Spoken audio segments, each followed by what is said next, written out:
एक ब्राह्मण किसी मंदिर में रामायण की कथा करने जाया करता था।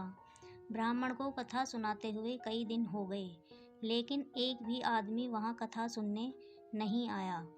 एक दिन ब्राह्मण देवता जब कथा पढ़कर वापस लौटे तो राम की मूर्ति ने अपने पास खड़े हनुमान से पूछा, हे पवन पुत्र, यह बेचारा ब्राह्मण रोज कथा करने आता है, लेकिन सुनने वाला कोई नहीं। भक्तों के न आने से ब्राह्मण देवता को रोज ही खाली हाथ लौटना पड़ता है। अब जिस दिन कथा समाप्त होगी उस दिन ब्राह्मण को कुछ न कुछ मिलना जरूरी है। यदि उस दिन भी कुछ न मिला तो बेचारे को बड़ी निराशा होगी और हमारी भक्ति में उसका विश्वास नहीं रहेगा। हनुमान जी ने उत्तर दिया, भगवान, आप इस बात की चिंता ना कीजिए, आपके भक्तों का मैं पूरा ध्यान रखता हूँ। ब्राह्मण देवता की दक्षिणा का इंतजाम कर लिया गया है। जिस दिन कथा समाप्त होगी उस दिन 1000 रुपया दक्षिणा के रूप में उन्हें मिल जाएगा। राम और हनुमान में होने वाली इस बातचीत को एक कंजूस सेठ सुन रहा था। सुनकर खुशी से उछल पड़ा। दौड़ा दौड़ा सेठ ब्राह्मण के घर पहुंचा। सेठ को अपने घर आया देख ब्राह्मण को भी प्रसन्नता हुई। पूछा, कैसे दर्शन दिए, आपकी क्या सेवा करूं? सेठ बोला, महाराज जी, सेवा करने के लिए भगवान ने मुझे आपके चरणों में भेजा है। आपसे कुछ निवेदन करना चाहता हूँ। धन्य भाग। कहिए, क्या कहना चाहते हैं? सेठ बोला, इतने दिनों से आप मंदिर में कथा करते आ रहे हैं और अब कथा की समाप्ति का समय आ गया है। इस संबंध में आपके साथ ठेका करने आया हूँ। ब्राह्मण ने पूछा, कैसा ठेका?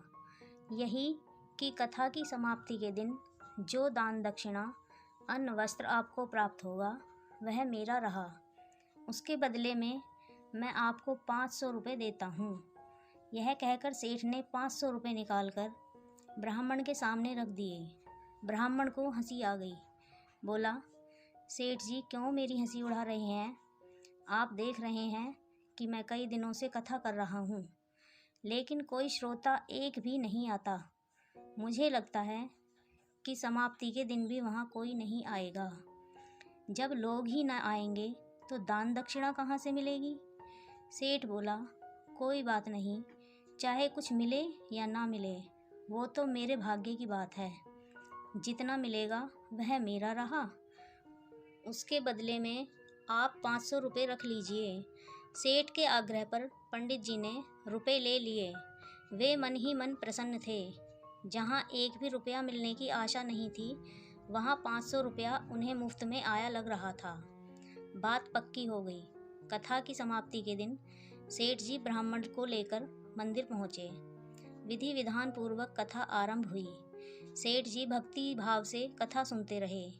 कथा की समाप्ति पर आरती हुई, लेकिन रुपया ना मिला। सेठ जी ने सोचा, शायद भक्ति भाव और पूजा में कमी रह गई है। ब्राह्मण से बोले कि एक बार फिर भगवान की स्तुति करें। ब्राह्मण ने श्रद्धा से द्वारा स्तुति की और अपने घर लौट आए। रुपयों के लोभ में सेठ जी देर तक वहीं बैठे रहे। काफ़ी समय हो गया, रुपया न आया तो हनुमान के आगे बार बार हाथ जोड़कर सिर झुकाने लगे। दोपहर हुई, फिर शाम हो आई। जब सेठ को रुपया मिलने की उम्मीद न रही तो उसे क्रोध आ गया। उसने पास पहुंचकर जोर की एक लात हनुमान जी की मूर्ति पर दे मारी। नतीजा यह कि लात के पड़ते ही सेठ की टांग वहीं फंस गई। तब तो लेने के देने पड़ गए। अपनी टांग छुड़ाने के लिए सेठ ने भरसक प्रयत्न किए, पूरा जोर लगा दिया, पर क्या मजाल की टांग टस से मस हो। सभी दाव पेच बेकार हो गए। टांग फंसी तो फंसी रह गई। अब क्या किया जाए? चारों तरफ से रात का अंधकार घिरने लगा। अंधेरा होने पर राम की मूर्ति से आवाज़ आती सुनाई दी।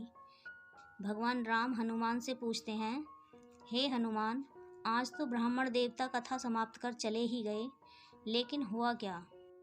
कुछ दान दक्षिणा उन्हें प्राप्त हुई या खाली हाथ लौटना पड़ा?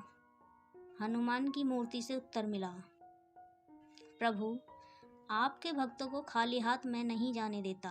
ब्राह्मण देवता बहुत प्रसन्न हैं। कुछ दिन पहले 500 रुपया एडवांस में दिलवाया था और अभी 500 रुपये में टांग गिरवी रखी है।